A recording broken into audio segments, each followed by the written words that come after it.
আসসালামু আলাইকুম ওয়া রাহমাতুল্লাহি ওয়া বারাকাতুহু। সম্মানিত দেশবাসী, আমি cancer specialist doctor SM. Sarwar. বিশেষ করে আজকে 30 বছর ধরে আমার ডাক্তারি বয়সে এমন একজন মানুষ আমি পাই নাই আজকে যে মানুষটার পাশে বসা। উনি হলেন আমাদের মুজিবুর রহমান ভাই। কোন মন্ত্রণালয়ে জানি আছেন? পরিবার পরিকল্পনা মন্ত্রণালয়ে উনি জবে আছেন। তো বিশেষ করে উনি আমার কাছে চিকিৎসায় গিয়েছিলেন ওনার চাচার জন্য।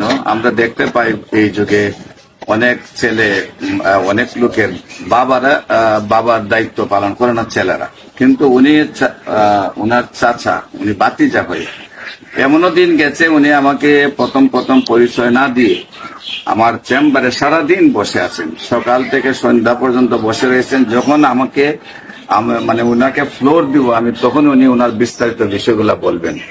সেই জন্য তাড়াহুড়া করেন না, সারাদিন বসে আছেন চাচার চিকিৎসার জন্য। আমি এমন একটা মানুষ আসলে আমার 30 বছর ডাক্তারি লাইফে পাই নাই যে চাচার চিকিৎসার জন্য বাতিজা মন্ত্রণালয়ে জব করে, সেই ব্যক্তিটা দিয়ে সারা দিন পরিশ্রম করে। এমনকি আপনারা অত্যন্ত আশ্চর্য হবেন যে আমার ক্যান্সারের চিকিৎসায় প্রায় 100-র ঊর্ধ্বে, আপনারা জানেন যে ক্যান্সার 2 রোগের সমন্বয়ে একটি রোগ, এটা প্রায় 100-র ঊর্ধ্বে আমি মেডিসিন লিখি। এবং সেই 100 ওষুধ গত রমজানে উনি সারা দিন অফিস করার পরে সারা রাত আবার চাচাকে দিনের ইফতারের পর থেকে সেহরি পর্যন্ত ওষুধ খাওয়াইতেন। এমন একজন ব্যক্তি আমাদের আজকে আমি খুব ওনার গ্রামে আসছি, নিজের থেকে যে কেমন চাচা আর কেমন বাতিজা। ওনার গ্রামে দেখতে আসছে, আপনার ওনার বাড়িঘর দেখলে বুঝতে পারবেন চাচার তেমন আর্থিক সচ্ছলতা নেই এবং টাকা পয়সা সহ উনি সহযোগিতা করেন সেই চাচাকে চিকিৎসা করছেন। আমরা প্রথমেই মুজিবুর ভাইয়ের সাথে পরিচয় হব, তারপরে আমরা ওনার চাচার সাথে পরিচয় হব। বিশেষ করে মুজিবুর ভাইকে বলবো যে আপনি আপনার পরিচয়টা আমাদের সামনে একটু তুলে ধরেন। আপনার নামটা? আমার নাম মুজিবুর রহমান। আপনার পিতার নাম? আব্দুল মুতালিব। আপনার পিতার নাম হলো আব্দুল মুতালিব। আপনার মায়ের নাম? আমিনা। আপনার তো গ্রাম, এটাই আমার জন্মভূমি। আপনার এই গ্রামের নাম কি? চারিপাড়া। Post office? শ্রীকাইল। থানা? মুরাদনগর। জেলা হলো কুমিল্লা। আপনি বর্তমানে কোথায় জব করতেছেন? আমি বর্তমানে পরিকল্পনা মন্ত্রণালয়ে আছি। আপনি বর্তমানে পরিকল্পনা মন্ত্রণালয়ে যেমন আমাদের সাথে আছেন। আচ্ছা, সেইখানে আপনি আমার কাছে আপনার চাচাকে নিয়ে যখন চিকিৎসায় যান, আপনার চাচার কি প্রবলেম হয়েছিল এবং কোথায় চিকিৎসা করেছেন এবং কিভাবে আমার কাছে ওনার সুস্থতা আসছে একটু তুলে ধরলে আমরা খুশি হব। আসসালামু আলাইকুম ওয়া রাহমাতুল্লাহ। 30 জুন 2023 আমার চাচা আমার কাছে যখন গেলেন, ওনার মূত্রথলিতে সমস্যা, প্রস্রাব করতে পারে না। প্রস্রাব করতে গেলে ওনার চোখ মুখ বের হয়ে যায়, মনে হয় যে পাকস্থলী বের হয়ে যাওয়ার অবস্থা।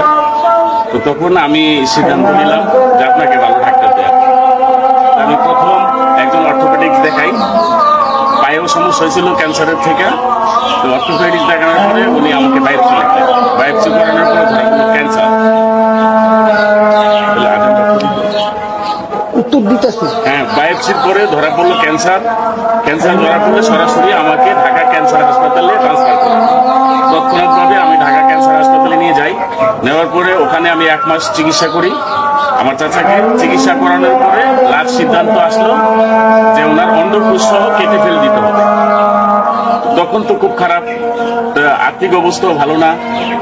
অন্ডকোষ কেটে ফেলে দিলে কি করতে হবে, যে কোমরে ব্যাগ ঝুলিয়ে দেবে, এই ব্যাগের মধ্যে মলমূত্র হবে, উনি ব্যাগ পরিষ্কার করতে হবে। তাহলে এটা আরেকটা ঝামেলা। তখন আমার চাচারে বললাম, চাচা বললো তুমি যা ভালো মনে করো তাই। তখন আমি বললাম না, 5টা নিয়ে জন্মাইছি, আমরা এগুলি নষ্ট করতে পারি, মরলে এমনি মরে দেবো। তারপরে ওখান থেকে ফেরত আসলাম। পরে বললো যে আরেকটা ব্যবস্থা আছে, মাসে 55,000 টাকা করে একটা ইঞ্জেকশন আছে। বলছি ওটা উনি পারবে না।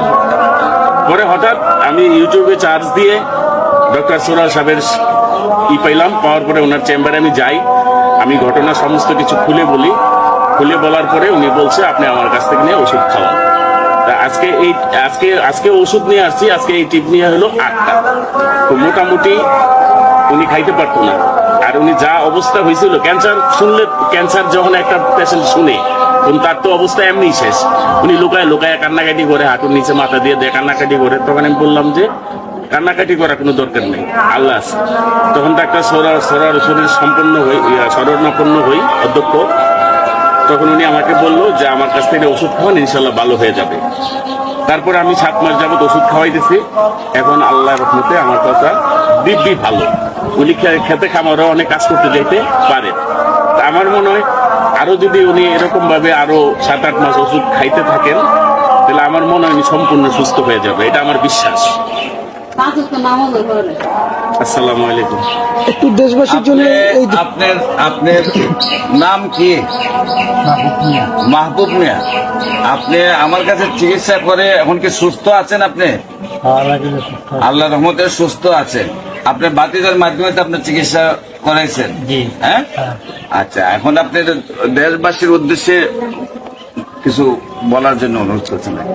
অন্য এই ধরনের রোগে তো আক্রান্ত আরো লোক আছে, তাদের উদ্দেশ্যে একটু বলেন। আর তারপরে আমি ডাক্তার সোহেল হাসান সাহেবকে ধন্যবাদ জানাই, এবং তার সাথে যারা সহকর্মী ছিলেন তাদেরকেও ধন্যবাদ জানাই। তারপরে ওনার সাথে, উনি একজন রাজনীতিবিদ, ওনার সাথে যারা সাংবাদিকরা ছিলেন তারাও আমাকে অনেক সহযোগিতা করছে, অনেক সাহস দিছে। তো আমি দেশবাসীর কাছে এটা অনুরোধ করব, যদি এরকম আমার চাচার মতো কোনো মুমূর্ষু রোগী থাকেন, তাহলে ডক্টর সোহরার হোসেনের কাছে এসে আপনারা শরণাপন্ন হন, ওনার কাছ থেকে আপনারা চিকিৎসা নেন। আশা করি, আমার 100% বিশ্বাস আপনারা ভালো হবেন ইনশাল্লাহ। আসসালামু আলাইকুম ওয়া রাহমাতুল্লাহি ওয়া বারাকাতুহু।